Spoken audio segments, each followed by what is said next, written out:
ایک شہر کے دور دراز علاقے میں ایک بادشاہ اور ملکہ اپنے عالی شان محل میں رہتے تھے۔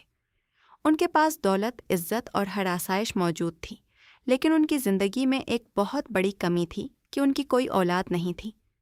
کئی دعاؤں اور برسوں کے انتظار کے بعد آخرکار ملکہ امید سے ہو گئی۔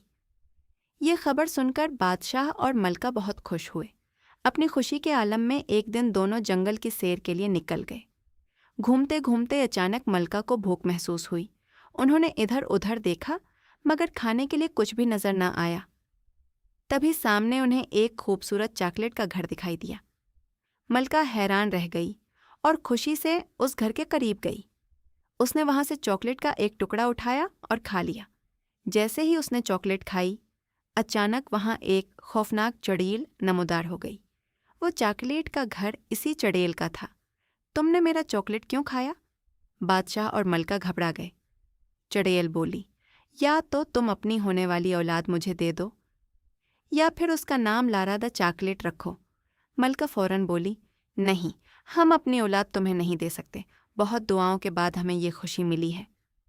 بادشاہ نے بھی کہا، ہم تمہاری دوسری شرط مان لیتے ہیں، ہم اپنی اولاد کا نام لارادہ چاکلیٹ رکھیں گے۔ کچھ وقت بعد ملکہ نے ایک خوبصورت بیٹی کو جنم دیا۔ بادشاہ اور ملکہ نے وعدے کے مطابق اس کا نام رکھا لارادہ چاکلیٹ، لیکن جلد ہی انہوں نے ایک عجیب بات محسوس کی۔ جب بھی وہ بچی ہنستی، روتی یا کچھ بولتی، اس کے منہ سے چاکلیٹ نکلنے لگتا۔ یہ دیکھ کر بادشاہ بہت پریشان رہنے لگا۔ آخرکار بادشاہ نے پورے شہر میں اعلان کروا دیا، جو کوئی اس چڑیل کو واپس ہمارے پاس لے آئے گا، ہم اسے بہت بڑا انعام دیں گے۔ یہ اعلان پورے گاؤں میں پھیل گیا۔ ہر طرف لوگ باتیں کرنے لگے، چڑیل کہاں ہوگی؟ کون اسے ڈھونڈ کر لائے گا؟ باتیں کرتے کرتے یہ خبر خود چڑیل کے کانوں تک پہنچ گئی۔ جب چڑیل نے یہ سنا تو وہ خود ہی محل آ گئی۔ جیسے ہی اس نے ننھی بچی کو دیکھا، وہ بہت پیاری اور معصوم لگ رہی تھی۔ بادشاہ اور ملکہ ہاتھ جوڑ کر بولے، ہماری بچی معصوم ہے، ہمیں معاف کر دو۔